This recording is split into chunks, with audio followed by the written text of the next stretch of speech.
আল্লাহর কালামের আওয়াজ চলতে থাকে, ওই মানুষ কখনো আল্লাহর নূরের এই মজলিসটাকে মিস করতে পারে না। আরে ভাই, কোরআনের মজলিস তো নূরের মজলিস, কোরআনটাই তো হেদায়েতের নূর। আল্লাহ পাক এই কিতাবকে নূরের কিতাব বলেছেন।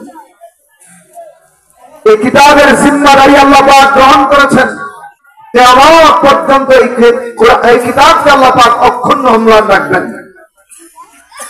চুম্বক যেমন লোহাকে টানে, ঠিক কুরআনুল কারীমও দিলওয়ালা মানুষকে চুম্বকের মতো টানে।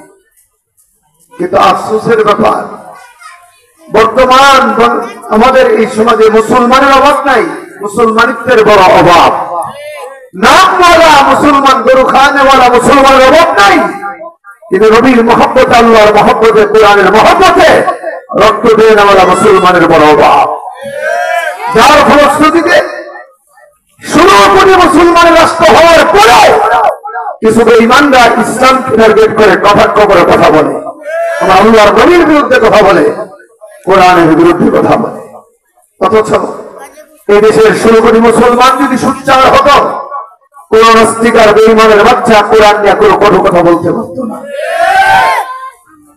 পাবলিক মনে করে হুজুর আছে, হুজুর তো কইবে, আমরা কয়ে লাভ কি?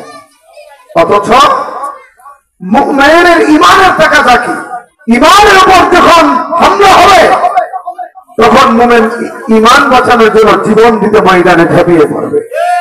কেন? মুমিনের কাছে জীবনের চাইতে ঈমানের দাম বেশি। বলেন, জীবনের দাম বেশি না ঈমানের দাম বেশি? আওয়াজ করে সবাই বলেন না, জীবনের দাম বেশি না ঈমানের দাম বেশি? ঈমানের দাম বেশি। দেখেন আমাদের পূর্বের মুরব্বীরা যারা এই দেশের আবহাওয়াকে পরিবর্তন করেছেন কোরআনের ইজমের মাধ্যমে, যারা শত শত বছর যাবত মেহনতের মাধ্যমে এই দেশে একটি মুসলিম অধ্যুষিত সমাজ প্রতিষ্ঠা করতে সক্ষম হয়েছেন, আজকে আমাদের দুর্বলতার কারণে এই মুসলিম সভ্য সমাজকে পরিবর্তন করে নাস্তিকার বেঈমানের প্রতিরোধের সমাজ কায়েম করার জন্য পায়তারা চালানো হচ্ছে। আফসোস আর দুঃখের বিষয়, এই কথা বলার কে আছে, শুনবার কে আছে? যেই থিওরি, যে শিক্ষা ব্যবস্থা বাংলাদেশের মধ্যে প্রণয়ন হয়েছে, তা যদি বাস্তবায়ন হয়ে যায়, আগামীতে মুসলমানের নাম থাকবে, কিন্তু মুসলমানিত্ব থাকবে না। আমরা মুসলমান, আমাদেরকে পশু বানানোর পায়তারা চালানো হচ্ছে।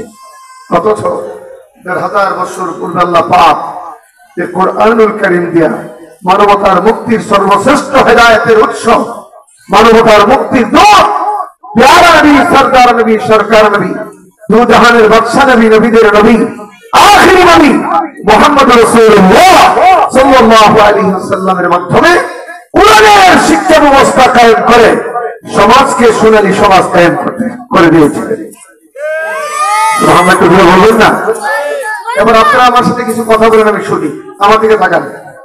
নবী আলাইহিস সালাতু ওয়াস সালাম যে সমাজে এসেছিলেন, সমাজের অবস্থা কি বেশি ভালো ছিল? আরে ভাই কথা বলেন না, অত্যন্ত বর্বর ছিল, নিকৃষ্ট ছিল, আইয়ামে জাহিলিয়াত ছিল, অন্ধকারে আচ্ছন্ন ছিল সমাজ। মানুষ ছিল, মনুষ্যত্ববোধ ছিল না, অসভ্যতায় বর্বর ছিল। সন্তানের চোখ থেকে মা বাঁচতে পারত না, এমন নিকৃষ্ট সমাজ ছিল নবীর আগমনের সমাজটা। এই আরবের তদানীন্তনকালে রাষ্ট্রীয় সিচুয়েশন ছিল জোরজার মুলুকটা, ওখানে দুর্নীতি ভরপুর ছিল, মানুষে মানুষে হানাহানি ছিল।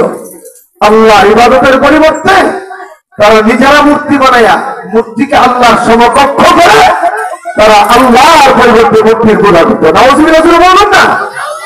এবং আল্লাহর পবিত্র ঘর কাবা ঘর, এই ঘরের ভিতরে একটা না দুইটা না 360টি মূর্তি ঢোকাইয়া 360টি মূর্তি ঢোকাইয়া আল্লাহর ঘরকে তারা কলুষিত করেছিল। নাউযুবিল্লাহ বলবেন না? এমন বড় বড় জাতিকে আমাদের নবী কোরআনুল কারীমের শিক্ষার আদেশে এমন একটি জাতিতে রূপান্তরিত করেছেন যা ছিল ইতিহাসের, পৃথিবীর ইতিহাসের সবচেয়ে সোনালী যুগ।